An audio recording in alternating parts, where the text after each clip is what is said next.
Hello friends. जैसा कि आपको पता है हमने पिछली क्लास में हम पढ़ चुके हैं लॉन्गिट्यूड लैटिट्यूड मतलब कि अक्षांश और देशांतर के बारे में विभिन्न चीज़ें हमने पढ़ी हैं। तो आज इसी टॉपिक के संदर्भ में हम लेकर आए हैं चक्रवात। उसी सीरीज़ को हम कंटिन्यू कर रहे हैं भौगोलिक स्थिति को लेकर। तो यहाँ पर आप जैसे कि देख सकते हैं चक्रवात की परिभाषा, और यहाँ पर सड़क लिख दिया गया है। ये सड़क नहीं, ये समुद्र है। यहाँ पर सड़क की जगह समुद्र लिख सकते हैं, सड़क मैंने काट दिया है। तो समुद्र के अंदर पानी का चक्रीय बहाव जो होता है वो चक्रवात कहलाता है। इंग्लिश में हम इसको साइक्लोन बोलते हैं। अब ये होता क्यों है, क्या है, कैसे होगा, ये सब मैं आपको बताने जा रहा हूँ। अब होता क्या है, जब साइक्लोन का मतलब डेफिनेशन क्या है, जब भारी वर्षा होती है, तेज हवाएं आती हैं, समुद्र के जल के स्तर में वृद्धि होती है, तो यही क्या है, चक्रवात है। अच्छा, एक चीज़ जो इस टॉपिक में याद रखने वाली है, जैसे कि आप यहाँ पर देखेंगे, जैसे कि तापमान बढ़ रहा है तो हवा की गति भी बढ़ रही है ना। और तापमान घट रहा है तो हवा की जो गति है, ये देखिए यहाँ पर इस पॉइंट पर, अगर तापमान बढ़ रहा है तो हवा की गति भी बढ़ रही है। ये हम जूम कर देता हूँ मैं इसको। ये तापमान बढ़ रहा है तो हवा की गति बढ़ रही है, और तापमान घट रहा है तो हवा की गति भी कम हो रही है। अच्छा, एक बात और है इसमें कि जो हमारा प्रेशर, जो दाब रहेगा, वो इन्वर्सली प्रोपोर्शनल रहेगा टेम्परेचर के। इसका मतलब ये है, अगर प्रेशर बढ़ेगा तो तापमान कम होगा, और तापमान बढ़ेगा तो प्रेशर कम होगा। अब होता क्या है कि ये समुद्र, जैसे कि ये समुद्र है, अपन देख लें, ये समुद्र है, समुद्र मान लो इसको, समुद्र है, ये समुद्र है। अब समुद्र में क्या होगा कि एक समय होता है जब जो समुद्र का जो टेम्परेचर है, जो तापमान है, वो क्या हो जाता है, हाई हो जाता है। समुद्र का तापमान क्या हो जाता है, हाई हो जाता है। यहाँ पर ये बीच में सेंटर में, यहाँ पर समुद्र का तापमान क्या हो गया, हाई हो गया, मतलब कि बढ़ गया। तो अब जो क्या होगा कि यहाँ पर जो हवाएं रहेंगी, ये सूरज की जब किरणें यहाँ पर पड़ेंगी उच्च ताप में, तो ये जो भारी जो हवा रहेगी समुद्र के अंदर, जो भारी हवा रहेगी वो उठकर ऊपर चली जाएगी, मतलब कि हाई प्रेशर हवा जो रहेंगी वो ऊपर चली जाएंगी, और यहाँ पर लो प्रेशर बनेगा। यहाँ पर सेंटर की ओर क्या बनेगा, लो प्रेशर। सेंटर की ओर क्या बनेगा, लो प्रेशर बनेगा। ठीक है, सेंटर की ओर लो प्रेशर बन गया। फिर उसके बाद क्या होगा कि जो बाहर से एटमॉस्फेयर से क्या होगा, एटमॉस्फेयर से जो हाई प्रेशर की जो हवाएं हैं वो जो ये लो प्रेशर की साइड जाएंगी। चक्रवात में ऐसे ही होता है कि जो हाई प्रेशर हवाएं जो बाहर से आती हैं वो समुद्र के केंद्र में, जहाँ पर जो लो प्रेशर है, सूर्य की किरणों के कारण जो भारी हवा है वो ऊपर चली गई और लो प्रेशर हवाएं बनी। तो होता क्या है कि हमारी जो हवाएं हैं वो हाई प्रेशर से लो प्रेशर की ओर जाती हैं, तो जो बाहर की एटमॉस्फेयर की हाई प्रेशर हवाएं हैं वो लो प्रेशर की ओर बढ़ेंगी, जिसके कारण एक चक्रीय, ऐसा सर्कल रूप में चक्रीय चक चक्रीय समुद्र में संरचना बनेगी। इसको हम चक्रवात के रूप में जानते हैं। अच्छा, इसका तापमान कितना होना चाहिए यहाँ पर समुद्र के सेंटर पे, तो इसका तापमान लगभग होना चाहिए यहाँ पर, जैसे कि मैंने ग्रेटर देन 26.5 लगाए, लगभग अपन मान लें कि 29.5 डिग्री सेल्सियस के आसपास यहाँ पर टेम्परेचर होना चाहिए। ठीक है, अब होता क्या है, जैसे कि मैं आपको पहले ही बता चुका हूँ कि यहाँ पर जो है तापमान 29.5 डिग्री सेल्सियस, यहाँ पर तापमान बढ़ गया है। ठीक है, तो जो भारी हवाएं हैं वो ऊपर की ओर चली गई हैं भारी हवाएं, और जो अपनी हल्की हवा है, हल्की हवा समुद्र के पास, ये बाहर से जो एटमॉस्फेयर से जो हवा आएगी, जो हाई प्रेशर हवा है, वो इसका यहाँ पर स्थान ले लेगी, और जिसके कारण चक्रीय संरचना बनेगी। कौन सी संरचना बनेगी, चक्रीय संरचना बनेगी। इस चक्रीय संरचना के कारण हमारा चक्रवात आता है। अच्छा, इसमें एक पॉइंट याद रखने वाली बात यह भी है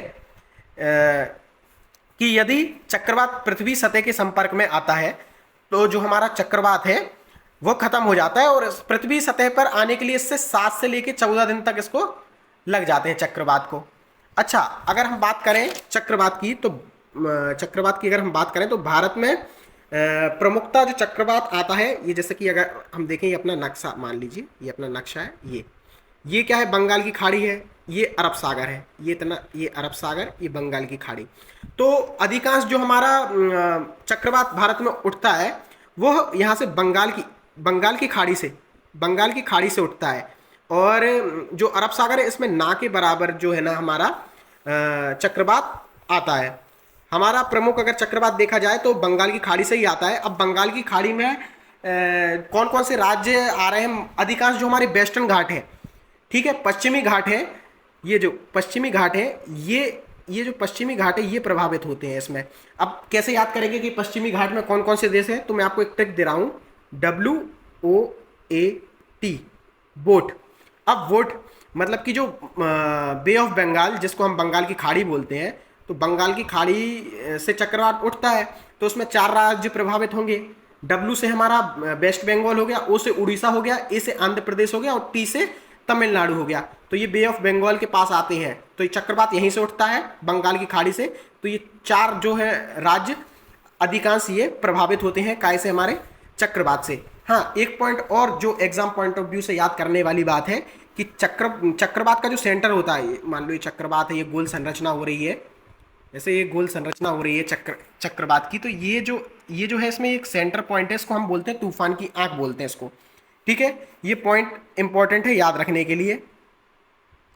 ये मैंने आपको बता ही दिया है कि चक्रवात जब पृथ्वी के संपर्क में आता है तो 7 से 14 दिन या 15 दिन के लगभग लगते हैं और यहाँ पर शांत हो जाता है। और ये भी मैं बता चुका हूँ भारत में चक्रवात कहाँ कहाँ किस किस राज्य को प्रभावित करता है, और भारत में चक्रवात की उत्पत्ति हिंद महासागर से होती है। ठीक है। हाँ, एक पॉइंट और है कि अच्छा ये गलत हो गया यहाँ पर, ये 2025 नहीं है, ये 2025 नहीं होना था, स्लाइड में मिस्टेक हो गया, मैं इसको अभी करेक्ट कर देता हूँ, है ना। तो आपको यहाँ तक होपफुली अभी समझ में आ गया होगा। अब होता क्या है कि एक मोन्था नामक चक्रवात आता है, कहाँ पर, इंडिया में मोन्था नामक चक्रवात आता है, जिसका नाम कौन, थाईलैंड देता है। कौन देता है, थाईलैंड देता है। थाईलैंड ने दिया मोन्टा नामक चक्रवात का नाम। ठीक है, और ये जो मोन्टा नामक चक्रवात आया है, इसने मेनली जो है अपना ये वेस्टर्न घाट के एरिया को इफेक्ट करेगा अपना, क्योंकि आपको पता है कि चक्रवात हमेशा कहाँ से आते हैं, बे ऑफ बंगाल से ही हमारे जो है चक्रवात आते हैं, बंगाल की खाड़ी से, जिसको हम बोलते हैं। अच्छा, एग्जाम पेपर में और क्या होता है कि चक्रवात के विभिन्न नाम पूछ लेते हैं कि भैया चक्रवात को यूएसए में क्या बोलते हैं, मैक्सिको में क्या बोलते हैं, और अलग अलग जगह क्या बोलते हैं। तो इसके लिए मैं आपको ये चार्ट बनाई है मैंने, ये देख सकते हैं चक्रवात के विभिन्न नाम। तो चक्रवात का नाम जैसे टॉर्नेडो है, टॉर्नेडो हम कहाँ पे बोलते हैं, यूएसए और मैक्सिको में चक्रवात को टॉर्नेडो बोलते हैं। क्या बोलते हैं, टॉर्नेडो बोलते हैं। कहाँ पर आता है, यूएसए और मैक्सिको में टॉर्नेडो आता है, और ये सबसे खतरनाक रूप है, चक्रवात का सबसे खतरनाक रूप है टॉर्नेडो। अच्छा, टाइफून कहाँ पे आता है, टाइफून जापान और दक्षिणी चीन। अच्छा, ऐसे याद रख सकते हैं टाइफून को कि सबसे ज़्यादा बिजनेसमैन कहाँ पे रहते हैं, चाइना या जापान में, तो उनको हम इंग्लिश में क्या बोलते हैं, टाइकून बोलते हैं। टाइकून से टाइफून आप याद रख सकते हैं। फिर उसके बाद ऑस्ट्रेलिया में चक्रवात को हम बिलीबिली बोलते हैं। अच्छा, पूर्वी प्रशांत महासागर और अटलांटिक महासागर में चक्रवात को हम हरिकेन बोलते हैं। और आपको पता ही है कि जो अपना भारत है उसमें हम चक्रवात ही बोलते हैं, है ना। तो ये यहाँ पर आपको ये पॉइंट्स क्लियर हो गए होंगे, और जैसा कि मैंने आपको ये अभी जो समझाया था आपके लिए शायद क्लियर हो गया होगा, है ना, ये सब क्लियर हो गया होगा। ठीक है, ये अपना हवा है, हवा ऐसी, ये हवा है, मान लो ये हाई प्रेशर से लो प्रेशर की ओर जाती है, लेकिन जब सूर्य की किरण यहाँ पर पड़ेगी तो ये हाई प्रेशर हवा ऊपर की ओर उठ जाएगी, यहाँ पर ऊपर की ओर उठ जाएगी। ठीक है, तो यहाँ पर लो प्रेशर एरिया बचेगा, और ये बाहर से जो बाकी जो हवाएं हैं ये यहाँ पर बाकी हाई प्रेशर हवा ये इसका स्थान ले लेगी, तो ये चक्रीय संरचना बनती है। ठीक है, मैंने आपको बार बार समझाया है चक्रवात की स्थिति में कैसे बनती है, कैसे निर्मित होती है ना।